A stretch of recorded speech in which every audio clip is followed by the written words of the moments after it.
prior to the 2017 fork war era, there really wasn't a Bitcoin and crypto, right? We were kind of all part of the same ecosystem.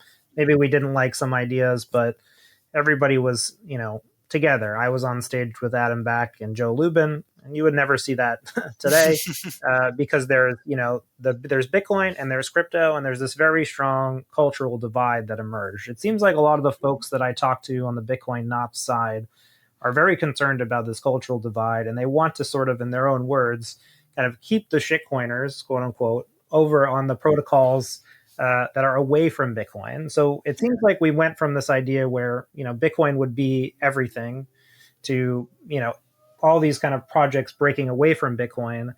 Now it seems like there's a group of people who want to maintain that, and they don't want these capabilities coming back to Bitcoin. What's your opinion on that? I think it's ridiculous because if you see the amount of academic work and actually technology that has been deployed related, for instance, to cryptographic schemes for succinct proving computation of chain like Starks and Nova and Supernova and Plonk and Plonk 3 and all these developments, they happened because there was an interest and an ecosystem that welcomed new innovations and also that put money on these new innovations.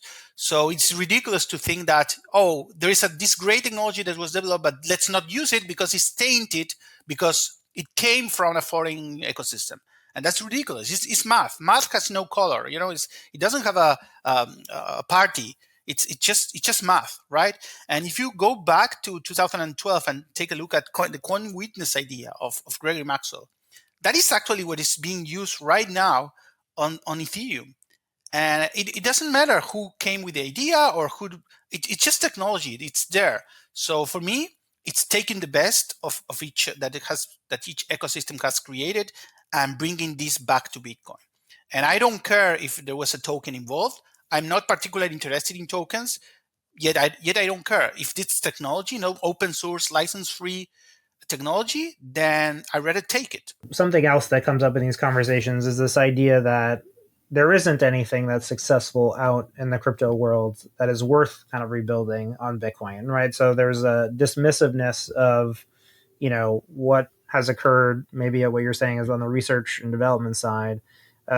So I guess, what would be your appeal to folks who what's working out in crypto that you would like to see come to Bitcoin? That's very debatable because I have my own fierce opinion about what is working. I'm come from a country where people were excluded from the financial system. We had hyperinflation. We have all kinds of problems with banks closing accounts, requiring KYC for every single transaction that they don't like. So in that country, which is Argentina, people were very used to using stable coins and Bitcoin on the blockchain that provided the best, cost, the cheapest cost. And Rootstock had a lot of impact in Argentina and in other South American countries. And I see every day people using Bitcoin collateralized dollars, for instance, the money on chain protocol on Rootstock in my country. And for everyday things, you can go and buy things with dollar on chain in Argentina. And I think these are real use cases. And I remember when I co-founded Rootstock, I came from the cybersecurity side. I had no idea about what would be the impact of Bitcoin for financial inclusion. I really didn't care much about that. Not I had a background in economics. For me, it was just how to create private money using the best cryptographic protocols and the most secure way. But then I met this group of people that co-founded Rootstock with Diego Gutierrez Aldivar and Gabriel Kurman and Adrian Edelman and Ruben.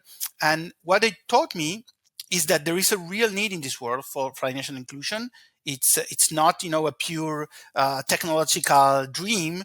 It's people in needs, and this gives them the solution. And when we actually deployed Rootstock and saw that happening on Argentina, I think it was the realization that use case is real.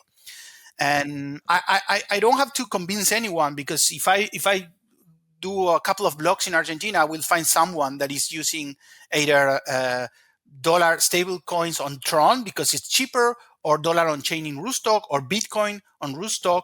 So it's real. So I think that payments will happen on Rootstock, on Bitcoin, for financial inclusion, and we have to work to make Bitcoin not a niche, not something that it's only for store of value, but also for a financial system, a new financial system. And I think the best I mean, I understand people need stable coins because they are not ready maybe to buy Bitcoin because it's too volatile for a short term. And the best possible stablecoins that we can give them that is censorship resistant is Bitcoin collateralized fiat currencies. So for that, you need a smart contract platform such as Rootstock. So maybe to ask the question a little bit more directly, why wouldn't you build what you're doing away from Bitcoin? Why do you want to bring this work to Bitcoin? Well, I never went too far from Bitcoin, I would say. I created the first smart contract platform in 2013, which was called Quickscoin. This was 1 year before Ethereum, and I never launched it because I didn't want to create an altcoin. And at that time, we called them altcoins, right? So I was a Bitcoiner since the beginning, and I thought that Bitcoin would be the main money for the internet, and also later we all learned that Bitcoin could become a store of value. So for me, I'm a monetary maximalist. I think that all is going to happen around Bitcoin. Technology is going to come back to Bitcoin.